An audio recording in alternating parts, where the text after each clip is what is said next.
next speaker, I will be swapping because we had 30 minutes delay on the start, so we need to catch up with that delay. We are in time, almost. The point now will be to have Olivier EZRATTI to introduce himself and to deal with what is at stake today with artificial intelligence. I'm very sorry to take you through all my slides.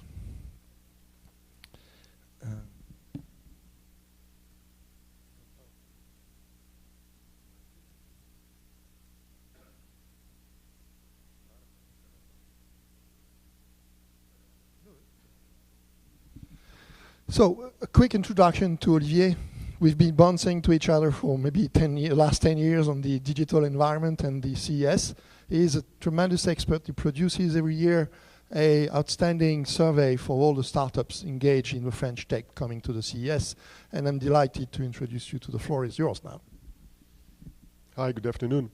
So my goal today is to introduce you about what's going to show up with AI at the CES. And by the way, what is AI? Probably there are as many definitions of AI as an AI specialist or people talking or writing about it. At the CES particularly, you're going to see AI about everywhere. I've looked at all the press releases, all the announcements from large companies, startups from across the world or in many different businesses. And most of companies are using AI somewhere in their marketing. You're going to have various different levels of depth of using AI with all these companies.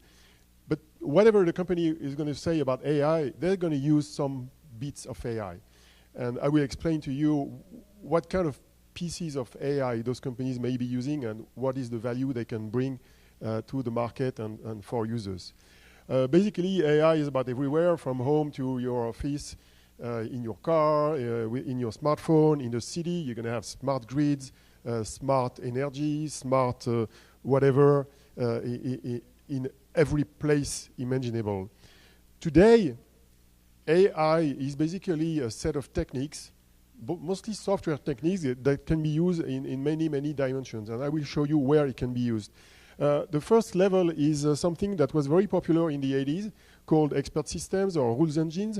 It's basically a technique with AI which is managing reasoning. So how can you make some reasoning based on rules which you define on your own, which can describe the way a business is being run, which may define the way you allocate some credit in a bank, the way you decide to select a customer with your marketing, and so on. Then you have so-called machine learning, which is a huge set of mathematical techniques, which are mainly used at the beginning with analyzing structured data. And structured data can be a customer database, it can be an internet log from your website, it can be anything coming out of Internet of Things, and all those big chunks of data can be analyzed to make mainly two things. One is making predictions. The biggest example is predict customer behavior.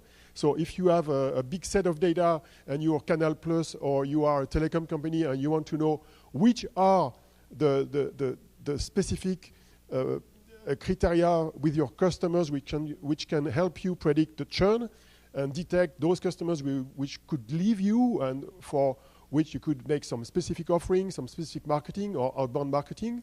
This is an example of using predictions.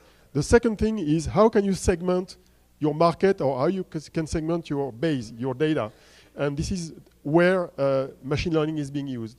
On top of that, there is a subset of machine learning which was invented about 20 years ago, which is called neural networks. It's using a way to mimic the way the brain is working with software neurons. And it's mainly used with so-called deep learning. And deep learning so far, even though it can be used in many, many different areas, is mainly used for image management, image recognition, and language. But language can be many things. It can be chatbots, it can be translation, it can be a lot of different activities. On top of that, there is a big thing that nobody talks about with AI, which is called agents and agents networks. Those are the techniques that are used by software developers and AI integrators to integrate all those techniques to make a solution, to produce a solution. So the kind of solution you can produce is an autonomous car, it can be a washing machine, it can be a chatbot, it can be a robot. All those end-user products require the assembly of many different tactics and the orchestration of all of this. And these are agents networks, and there are people specialized in those dimensions. You have a lot of different techniques. It's very deep, what I explain here, but that's being used everywhere. And when you can learn about all these techniques, you can understand and go beyond the so-called AI washing. So you can understand what's behind the products you're going to see when you visit the CES. For example, you have so-called convolutional network. It was invented by Yann Lequin, a French researcher who works now with Facebook. This technique is being used to detect an object in images. And that's used in a car by NVIDIA processor to detect somebody on a bicycle, another car, another pedestrian.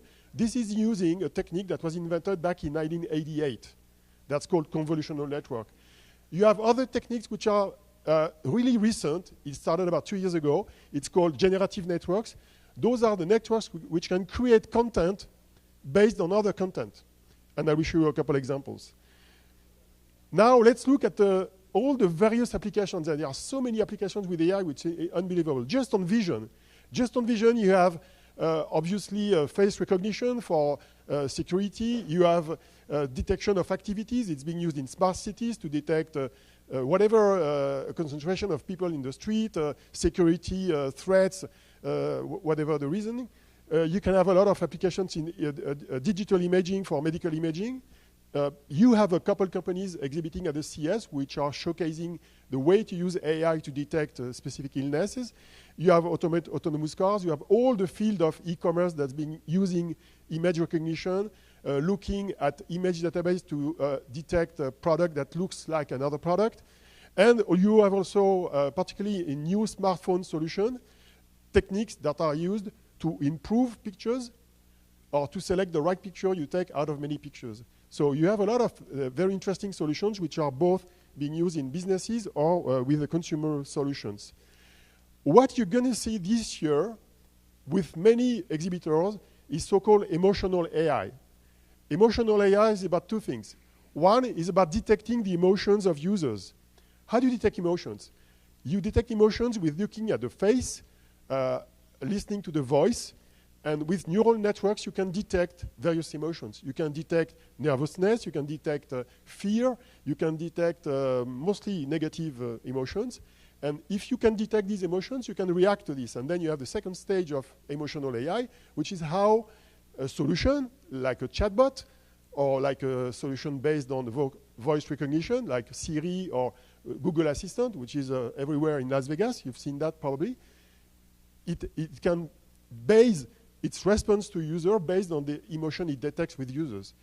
You have another example which I like. It's a French company called Datacalab. What they do is they are detecting the emotions of people in a room, not just one person. Let's say we have a camera here. They will get a picture of all of you, and they will be able to detect if somebody is getting bored, if somebody is having fun, and maybe showing me some data on how I'm doing in my presentation. And surprisingly, you already have emotional AI conferences in AI. So it's interesting to see how social science is being merged with AI currently with the companies doing business there.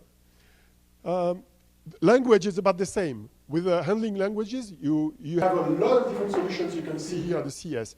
Of course, you're going to have all the Amazon Alexa, Google Assistant, and Siri lookalikes, or these technologies being used in other products. This morning, LG announced a new washing machine that can be driven with, I think, Google Assistant. You can have a lot of different techniques from the big GAFA used with existing products from large Chinese or Asian companies or small startups from Europe. You can have also a lot of different solutions for translation. You have the Travis translation agent, which is a small device that you can see at the CES. You also have a lot of business-to-business solutions for automatic summarizing a text. It's being used by journalists. You have already news agencies which are producing automatic news, text news, typically in the finance business or in the sports business. These are the kinds of products you can see at the CES.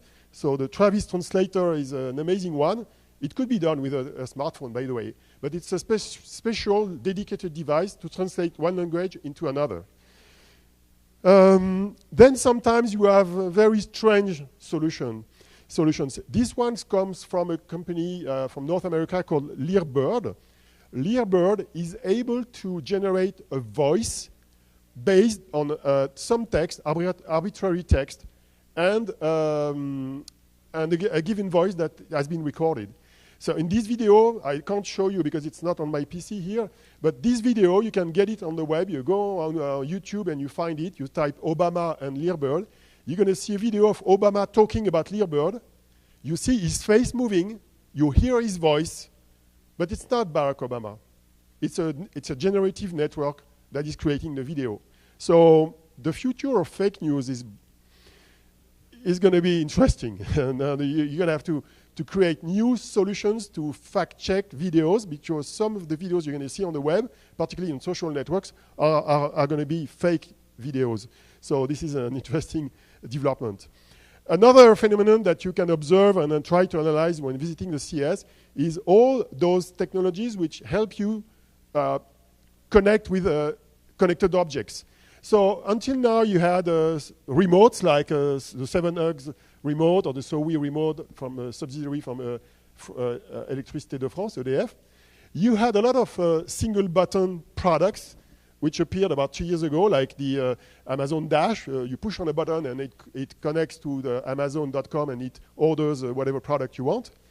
And you have now a new kind of solution based on voice recognition. So whether it's Amazon Echo or all the copycats from Amazon Echo, you're going to have those from LG, Lenovo, whoever, and Google Home. And those products can help you drive anything. So in the future, the big question I have is, are we going to have all these three kinds of products to connect with the tools you have in your home, or will you have only voice?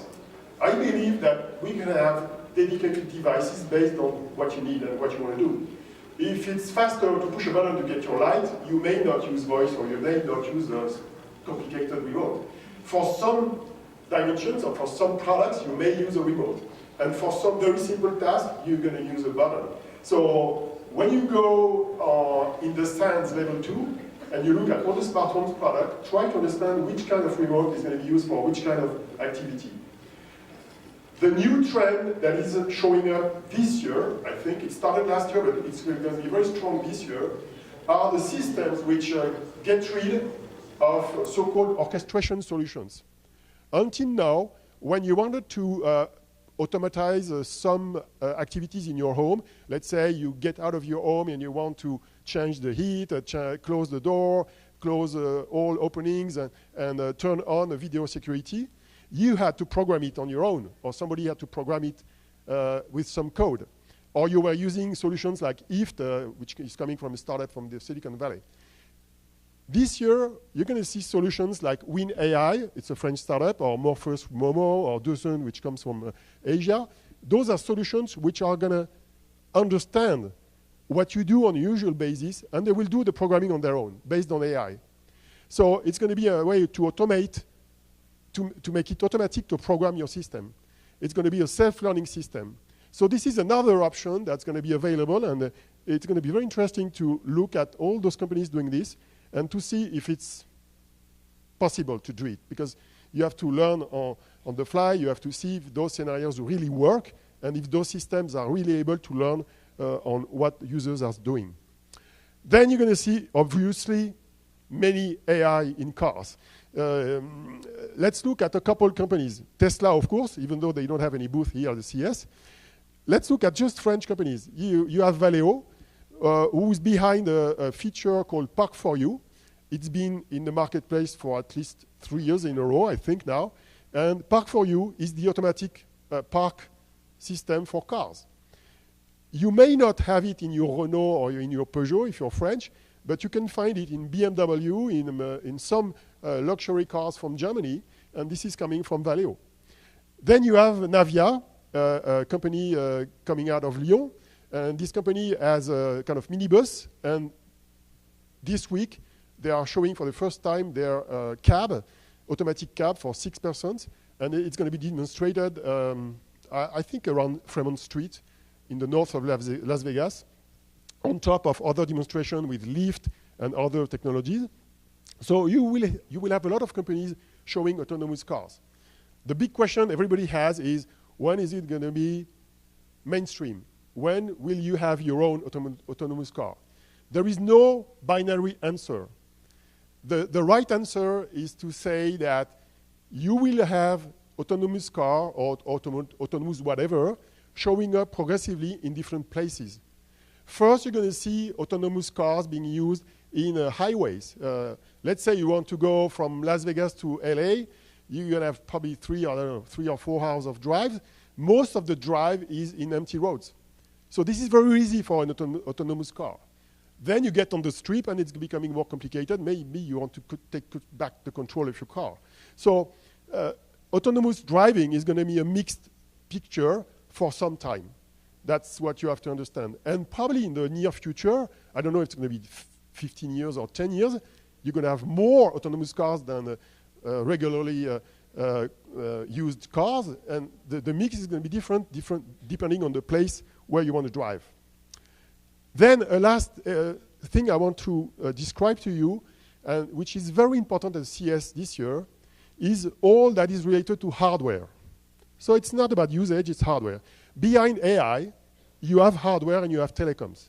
And there is a big battle going on right now between the big players. The big players are AMD, Intel, and NVIDIA. I was yesterday at a press event from NVIDIA at the MGM. NVIDIA is one of the most important companies right now with regards to hardware and AI. And they have this chipset that I found very interesting. It's called the Volta chipset. They have different numbers for the product, so the GV100 or V100. This is a chipset that initially was designed as a GPU for video processing, for gaming processing. But they have a specific thing that you have to understand, which is called, they call it tensor cores. You see that also with other companies. What is a tensor core? A tensor core, I see 15 minutes here. Is it wrong? Okay. A tensor core is a very simple thing in the processor that's multiplying matrices. You have to understand that everything that boils down to image recognition with deep learning or language understanding is based on very simple mathematical objects, which is multiplying matrices. And so what those processors are doing is they are putting matrix multiplier directly in the chipset so that it's faster for training the system and for running the system. And you start to have this feature not only in the very powerful chipset from NVIDIA, which sits on servers most of the time, but you see that showing up also in mobile devices. And there are 2 recent examples which are very important to know. One is the last processor from the Apple iPhone X and 8, and you have the Kirin 970 from HiSilicon, who is the fabless silicon company from Huawei. And this shows up in the recent smartphones from Huawei, and you can see that at the CES. So those are very powerful chipsets in smartphones, which enable picture recognition, video improvement, voice recognition deep into the smartphone, and it makes it very powerful. And you see many, many companies doing those kind of chipsets, both on the server side and on the embedded side of things. So you will see more companies creating specific chipsets for AI, for IoT, for mobility. And this is something you have to look at if you want to understand the dynamics of this market. To end, where are you going to see AI at the CES? So I have a very simple guide for you. It shows up here. If you want to see the best companies with AI, based on what I explained to you, you have to go first at Eureka Park because you have about, 900 companies there. And most of these companies have some piece of AI in their products. Then you go in the second floor and you look at all the smart home solutions and all the IoT solutions. Many of them are using AI based on the techniques I described. Then you go on LVCC. You're going to have an AI and robotics area in the South Hall. You're going to have all the automotive thing with BMW, Valeo, Navia, Byton, which is a German, Chinese, American venture, and they have a very interesting car using a lot of AI. Then you're going to have the mobile companies like Huawei, you're going to have LG, Samsung, NVIDIA. So all these companies are very interesting, but you probably will see AI in most of the booths with new technologies. Thank you. I really want to thank Olivier, because he is one of the best to manage this bridge between usage, software, and hardware. He truly understands the bridges between the three. Thank you for your demo today. It was fantastic. I hope to see you during the course of the week. I hope you will come back. And another round of applause to Olivier, please. Thank you.